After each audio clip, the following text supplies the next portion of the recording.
First of all, obviously, sir, I am very sorry to have to meet you under these circumstances. How is the family coping to make it through this time? Well, I mean, we all grieve differently. Myself, my son, Megan. It's been an emotional roller coaster. I'm exhausted spiritually, mentally, physically.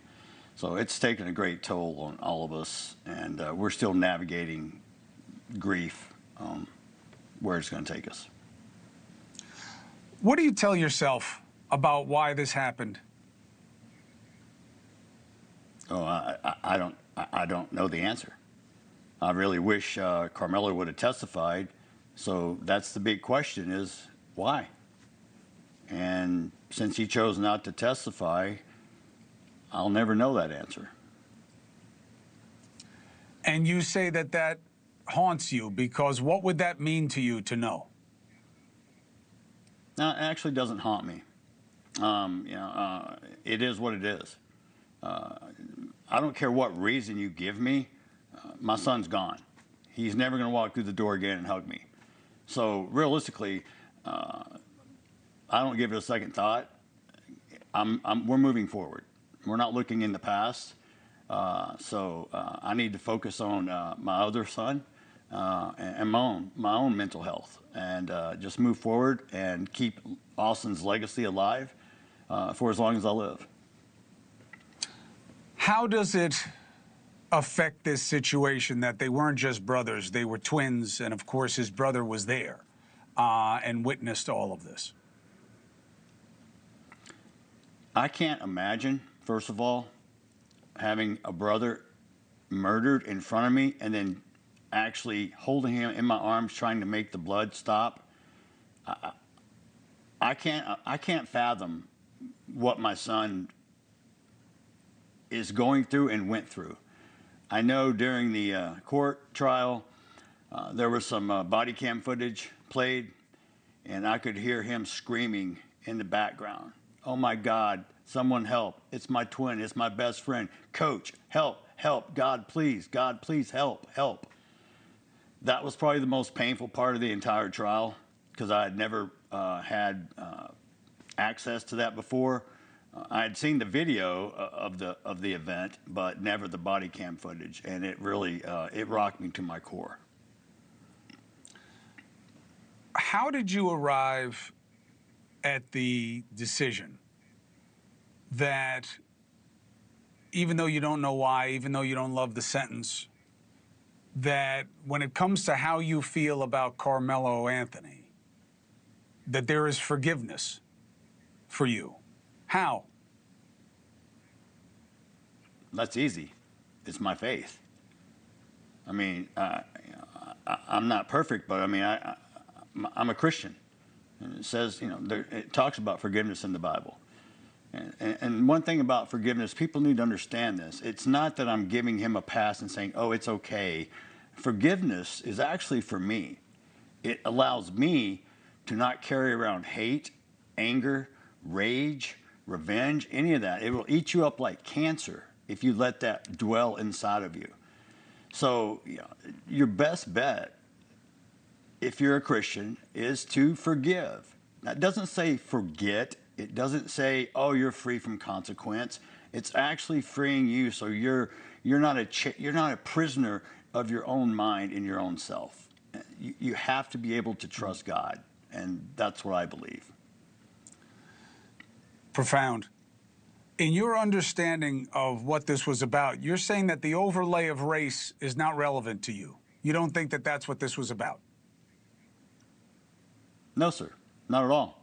I said from day one this was not a black and white race issue. First of all, love doesn't see color. Hate doesn't see color. God doesn't see color. Crazy doesn't see color. So this was a right or wrong, not a human black or white race issue. This was a right or wrong issue, and it was a human issue. That's the basis of it. We all bleed the same color. What do you want people to know about what's happened to your family in this and what has been done to your family as this has become more politicized and more publicized? Well, that was one of the things I asked about in the first place. Please don't politicize it. Don't make it about race. And they did both. So I've been forced into this spotlight, which I did not ask for. I do not really enjoy, but I'm not afraid to speak up either. So I really don't know what I expect. It's a day-by-day process for us right now. It's. How do you explain to yourself, I don't even know what's people going to happen tomorrow or the next day. I can just live for today at the moment. Listen, that's all we have, Jeff, right? I mean, you know, when something like this turns your whole life upside down, you understand that it's hard to know what's coming. But did you expect that people would come after your family the way they have? Yes and no. For me, I would hope that mankind, the moral decay of society that we have witnessed over the past 20, 30, 40 years, I don't know. I mean, it's just, I guess my kids referred to me as I'm old school. I was raised with different values and morals, and I think today's society, we're seeing with maybe single parent homes, because I'm a single parent too. It does create some issues for some people. Fortunately, me and Megan were both able to co-parent our kids. But I think it starts at home in today's society with the parents. They're the ones that give you the guidance, the moral compass, the values that you're going to be growing up with, and hopefully be a contributing factor to society in a productive way. So I truly believe, and it speaks above it in the Bible, but you know, your parents, respect your parents, honor your father, honor your mother.